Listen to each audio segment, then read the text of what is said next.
Suzuki Ignis. From £179,498. Suzuki's dinky SUV is good value, versatile, capable, and spacious enough to forgive its cheap-feeling materials and unsophisticated ride. Design and styling. The Ignis is based on the same steel chassis and high-tech platform on which the more conventional Suzuki Swift Super Minus is founded, but the Ignis's smaller dimensions make for a remarkable curb weight figure of well under a ton, even for four-wheel drive models. Buy a simpler front-wheel drive model, and you'll get a front transverse-mounted 1.2-liter four-cylinder petrol engine and a 5-speed manual gearbox as standard, or a two-pedal CVT auto if you prefer. Suspension is via fixed-height coil springs and McPherson struts up, front with a torsion beam at the rear. Suzuki made some significant mechanical changes to the Ignis in midlife.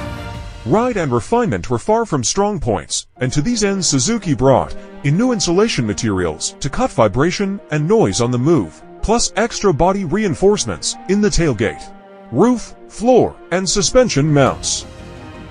Even more significant was the arrival of a revised engine. The latest evolution of Suzuki's 1.2-liter four-cylinder dual-jet petrol unit, the K1-D, came in for 2020 and benefited from a series of design changes to give it even better efficiency.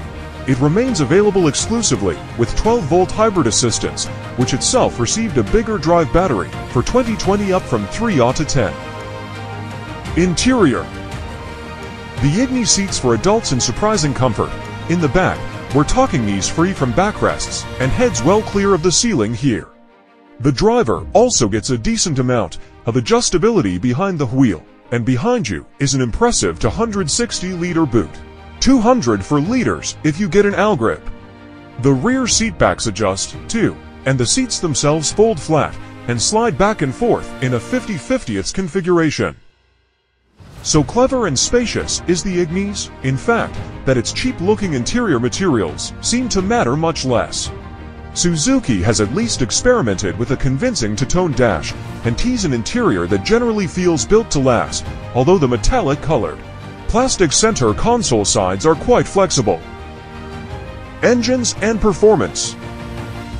The Ignis adopts what you might consider a pretty typical performance level for a modern city car.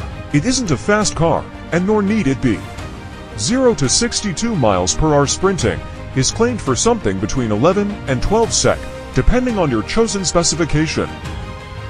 Suzuki's dual-jet engine revs with less freedom than some atmospheric petrols, but the 37 pounds-feet of extra torque that the hybrid system can provide when the car's picking up at lower revs is just enough to feel the benefit of, and means you don't have to work the motor hard to maintain a decent give-and-take pace in traffic. The car's manual gearbox is light, short of throw, and pleasant to use, and its brake pedal isn't a blended-style hybrid one. The car's hybrid system scavenging instead on a trailing throttle, so it's easy to bring the car to a stop smoothly. As regards real-world economy, besting 50 mpg comes easily, even if you're driving the car fairly fast and hard, but better is possible. In fact, 65 mpg shouldn't be impossible if you drive sympathetically in a front-drive model. Thank you for watching. Stay tuned for other latest videos.